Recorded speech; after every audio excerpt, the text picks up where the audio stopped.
நேர்மையாக நடக்கிறவன் ஒரு தொந்தரவாக நினைக்கப்படுறான் சார்.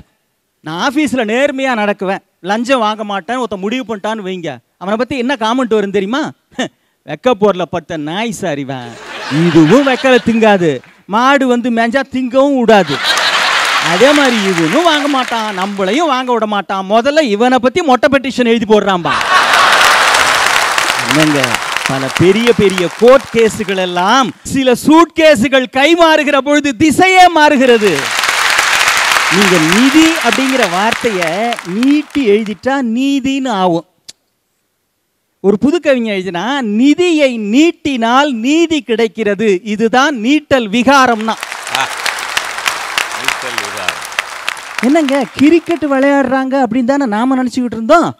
40வது பால்ல அவன் கிளீன் போல்டு, 50வது பால்ல இவன் கிளீன் போல்டுன்னு.